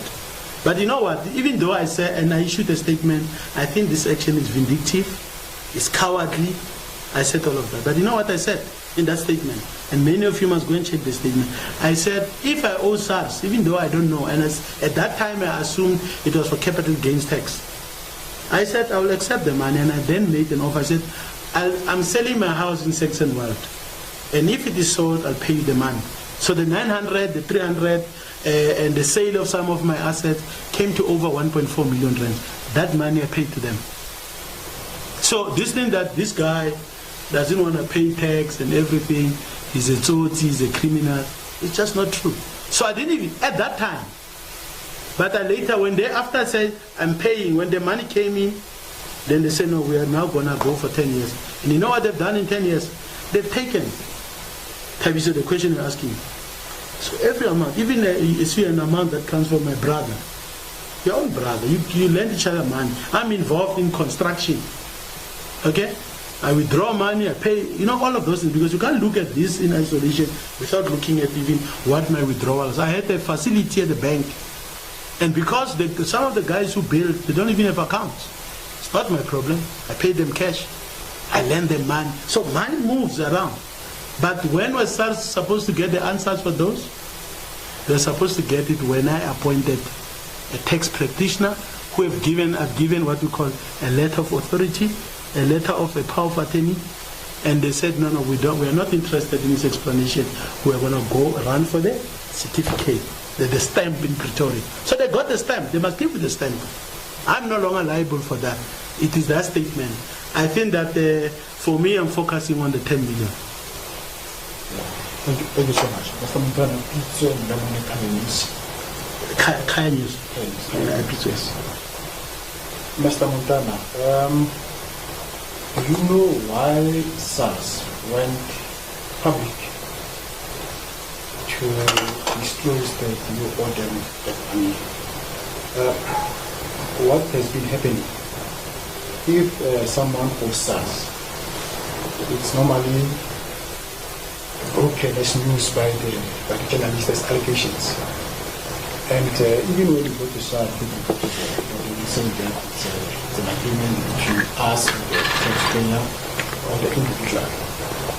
Do you think this is a personal attack? And then it's a precedent that we don't know about SARS going public and disclosing such sensitive information to the public. Well, I on my Twitter account, I mentioned this. I said SARS is not going to achieve anything. Number one, it's going to issue these things. People are going to say, oh, Montana owned the house there. Montana had 600,000 there. Montana had 6.8 million from the sale of his house. It's not going to help SARS in any way. So this attempt to think that you know, for me, I've been attacked on many times. You remember how they choreographed the media after I left Prasa? You remember? Montana had properties that were bought for him by some companies. I was at the Zondo Commission. I said, here are all my properties. This bank. No one came to challenge me that. Because they thought, oh, we're going to hang him on properties. It didn't work. Then they came about toll trains. You know, you guys don't know. In toll trains, I submitted a big thing where I analyzed what are the standards and everything, why these trains are not. And I tell you now, I know PRASA is testing these trains, the very same toll locomotives. It's going to be very interesting. I'm waiting. Because they were choreographed.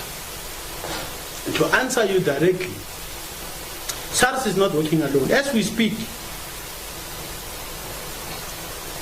there is a policeman, a captain in Pretoria, who has been occupying a building, I think in Arcadia. He's been given a task, hey man, deliver this man, deliver Montana to us. I don't want to mention his name. He knows where he's sitting. And I know people who work under him, some of them say, hey, we investigated this, we couldn't find anything. But every time we go back, they say, no, you guys must go back. You must find something in Mr. Montana. So, why would SARS publish my financials, my tax affairs? There's no benefit for SARS, other than that they wanted to damage my image. But that is why, because they were trying to damage my reputation at all costs, that is why I'm pushing this demand, this damage for 50 million, precisely because they'll have to tell the court on what basis, under whatever circumstances. The commissioner shouldn't allow his team to do that. If truly he is. My only crime is that I kept on asking them about the judgment. Okay? And when I said, but you guys argued in court that there's a judgment and there's no judgment.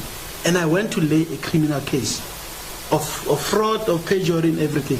And they got angry because they didn't want the country to know about the booty scheme that I described here at length. So guys, I'm not, but if SARS think that by releasing that information, we're going to do an audit through the media about where do you get that amount, I still have my tables. I'll include it in my book when I write about my battle with SARS. They're all there. This amount came from here. Even SARS in their letters, they're not telling you the truth. In my submissions, I tell you what this alone, this proceeds from the sale of. I'm not going to do that in the thing. Let them explain it. So they had an opportunity to get the information. They decided that they were going to run for a stamp. So it didn't work for them. Either way, they lose out. Mr. Montana, here from the SABC. Sorry, I wanted clarity on the court cases. The 50 million rand that you're planning to pursue. When you started the press briefing, you said you had laid a charge against the commissioner and an official at SARS last week Monday. So this 50 million rand that you're pursuing now, is it a separate matter? No, that's a separate matter. The charge, the case, the criminal complaint I raised with the police last Monday is for fraud, perjury, defeating the ends of justice. Now that I've raised, and I know that as we speak, I'm sorry, I'm opening my phone, my brother. My apologies. I thought it's my phone, sorry. I don't want to see secrets. My secrets at least are known out there. I don't want to expose. So I've laid a case, and I've received the case number for that. I'll share that just now. Number two, I know that it's also been referred to the criminal commercial crime unit of the police. I've received communication from them asking me to provide some of the documents and the evidence. So that's a criminal complaint that against the commissioner and against Ms. Ilse Pires, who are deposing the affidavits on behalf of the commissioner. So they knew that this scheme they're running is unlawful. Okay? They misled everyone. They even misled me. That is why I had to go to court. So that's number one. What we are talking about is damage, a civil claim for damages for 50 million rands. And that, as I said, I finalized the particulars of the claim last night. And I think that in due course, very soon, my lawyers will then effect that. The process here is different, is that our lawyers will then give it to the sheriff of the court, who will then take it to SARS, and SARS will decide whether they oppose or they don't oppose. If they oppose, then we'll slug it out in court. You see, we are not getting stamps. They are getting stamps.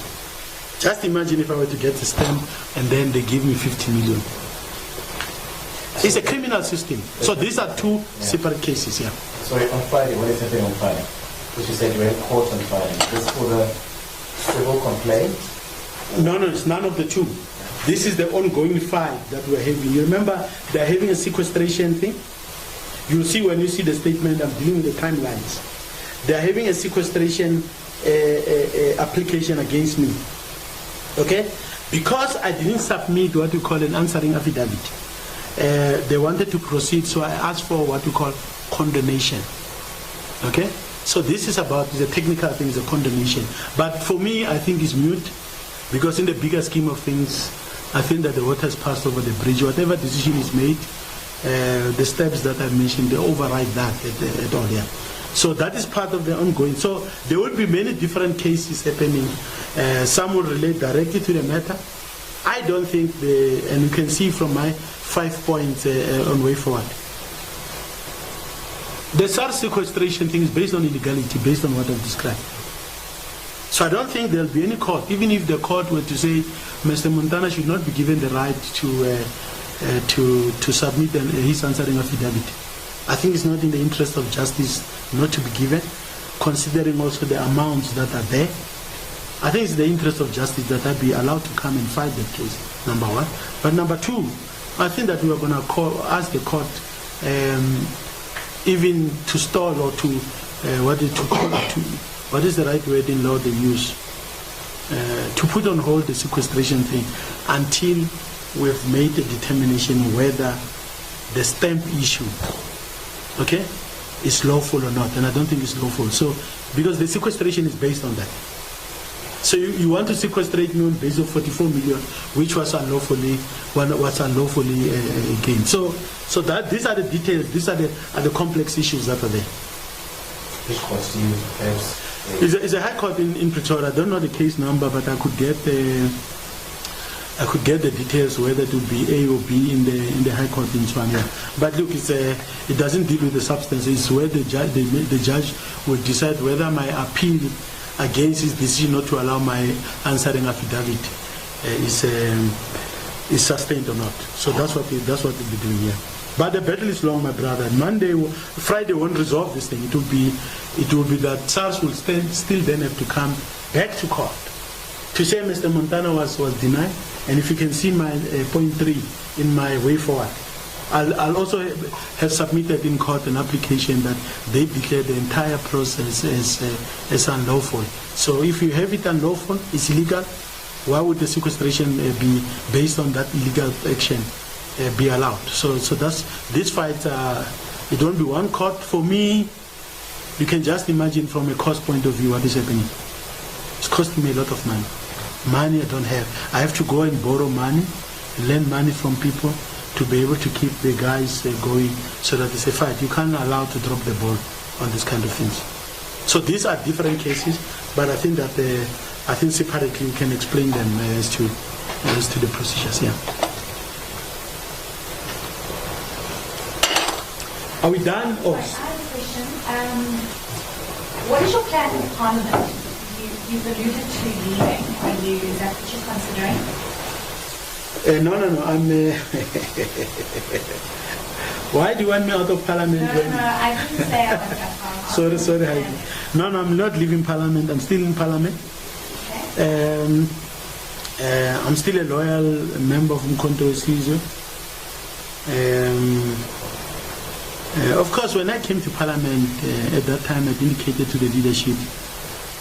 For how long? Because I've got other things to do.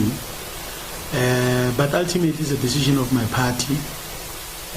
I've made certain requests to the party about how I could play my role in the party. But I don't think that so that's a discussion with the party. But with Parliament, no, I haven't resigned. I haven't indicated I'm resigning at any time soon. Yeah.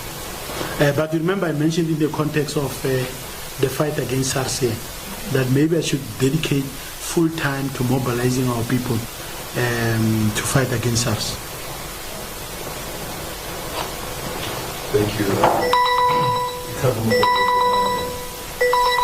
You keep saying that you feel that you are being targeted by the SARS Commissioner.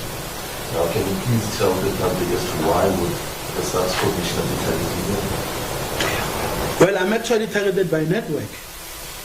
Let me tell you now, for example, that SARS, the Special Investigating Unit, is very interesting. I think that was it Tabiso raised the question about the 6.8 million. And you can see the coordination, because I got a strange letter from the SIU and say, somebody bought you a house.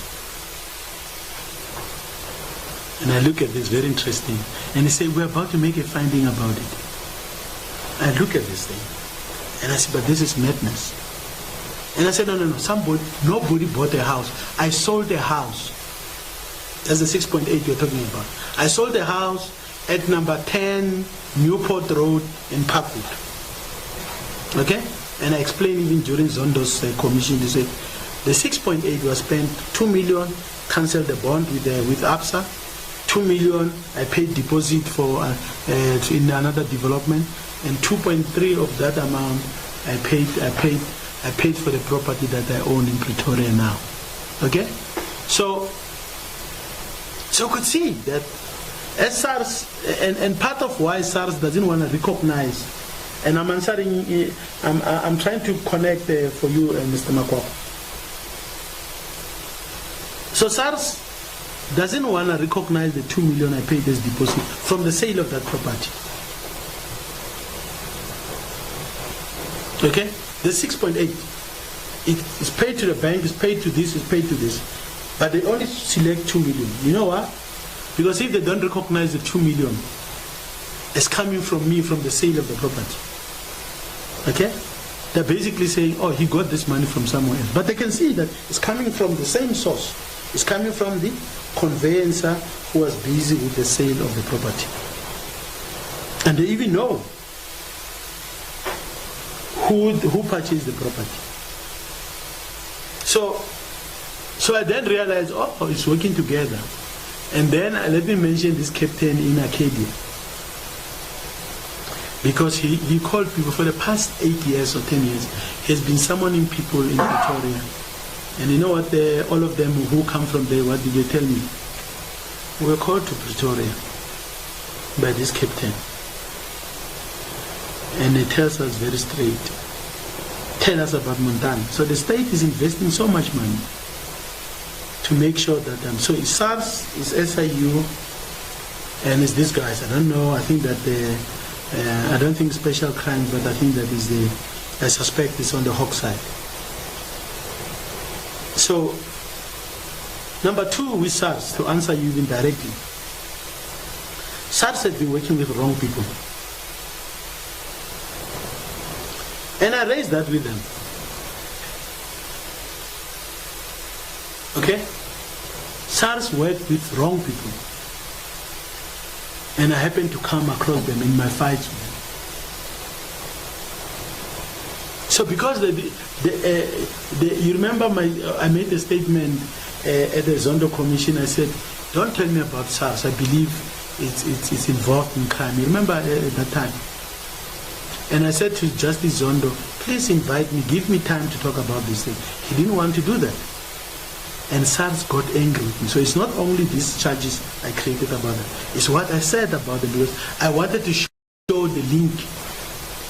So when I hear General Mkwanazi, for example, raising issues, they resonate with me. But again, I don't want to bring their names into this particular press conference, media briefing, because I think that I'll be missing. I want to deal with the issue of my tax affairs. Maybe on one-on-one, we can talk, you can ask me some of those questions. But I see an offensive against me. It's well coordinated from within the state. Am I worried? No. Will they win? No. Now, I hear a voice from my grandmother. Ungachabi mwananga. Ungachabi ntokolo wa mina.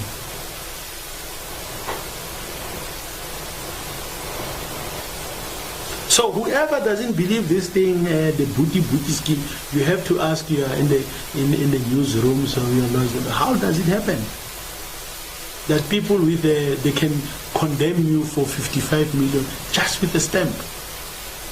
not a court. If a judge says, Montana, you are guilty of this, but not a stamp from a friend, that no, let's have lunch, let's go and have fish and chips, and please bring the stamp. That's what's happening here. And many taxpayers are subjected to this thing. Montana can speak out, can fight,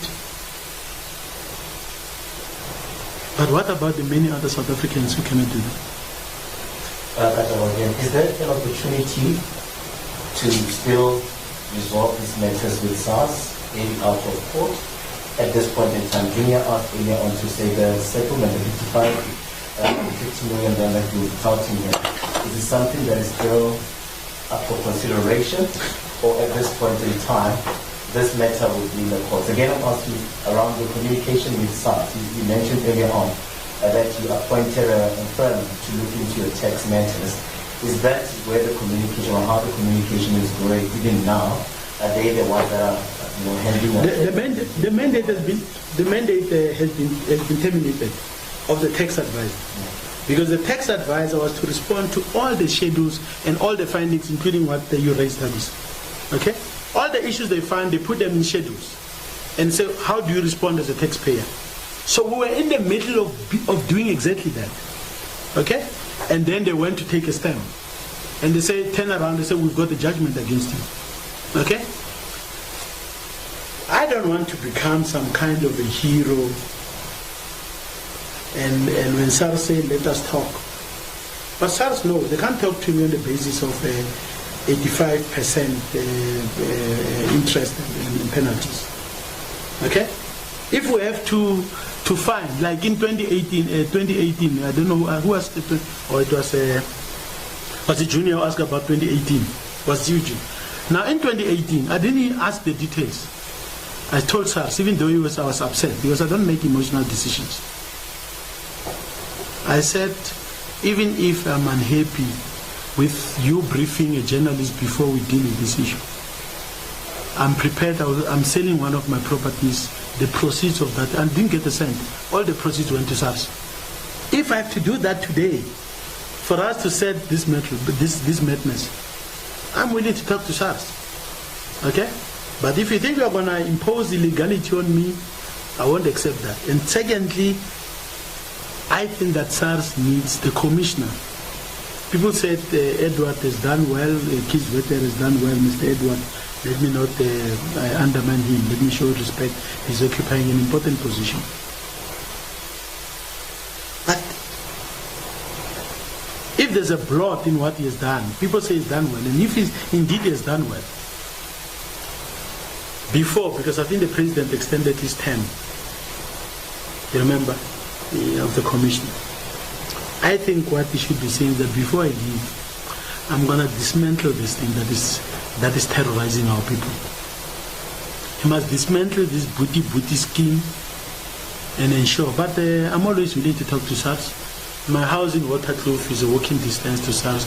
If they say, hey, come into the office, but they're not going to call me like a small boy, and they're not going to do what is it called?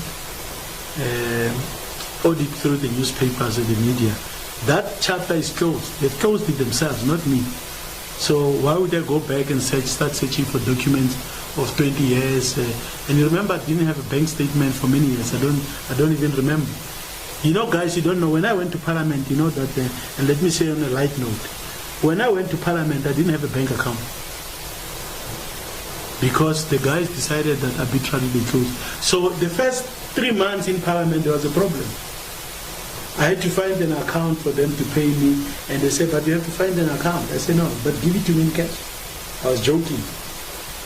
So, guys like us are being abused, are being humiliated, are being chased in this country. Banks close our accounts, no one asks. Why? Because it's like, even if the thing's substantial, they don't have. But I'll assure you, if SARS says, Mr. Montana, nominate your lawyer, or a tax guy, we sit and find when I responded to their letter, I thought that was an opportunity for us to do that. Okay? But at the press conference, they don't want to look at themselves. You know, the courage to look at yourself is very important. If SARS look at itself and say, but have we done everything right? and then find a retreat. But I don't think they want to do that.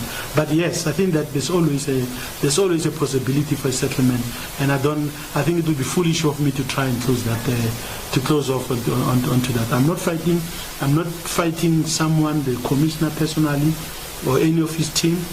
But in the same way that probably will say, I'm not fighting like he personally. But what do we have in court? The commissioner of SARS versus Lucky Montana. So why, if it's not personal on his side, must it be personal on my side? I must respond and protect my rights. But I can confirm to you, yes, I'm willing to find a solution. Just to follow up on that. When was the last time they speak to you? What did they say? I haven't spoken to SARS. The only time I've spoken to SARS, I think my lawyers, his tennis ball, they hit it back, but I don't think there's any meaningful, like the SABC is asking, there's any meaningful engagement to say, let's look at the issue dispassionately. I think the guys are pursuing me. They think one day, and let me tell you guys, and for me, I'm a proud African. I'm a proud man because I know who I am. But I'm not arrogant.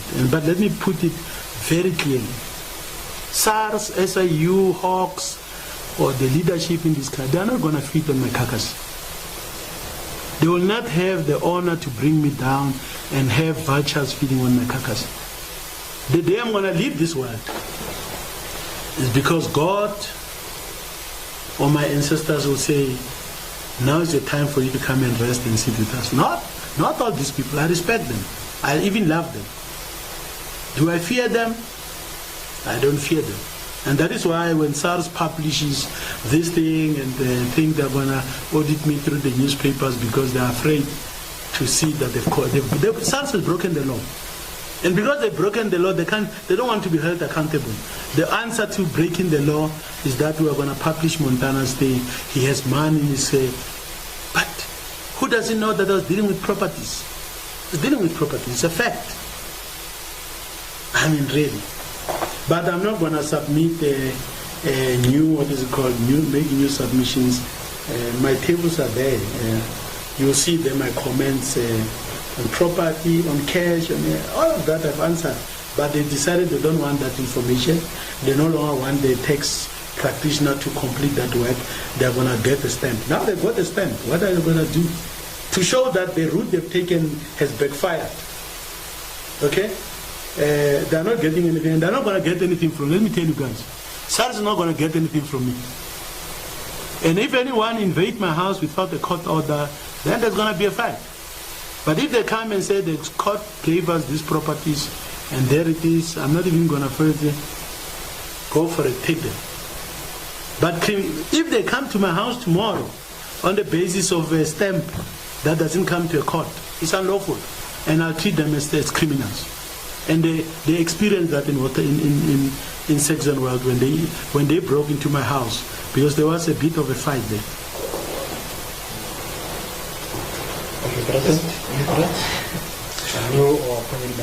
Well, I've been threatened before. I think people tried, but I don't worry about these things.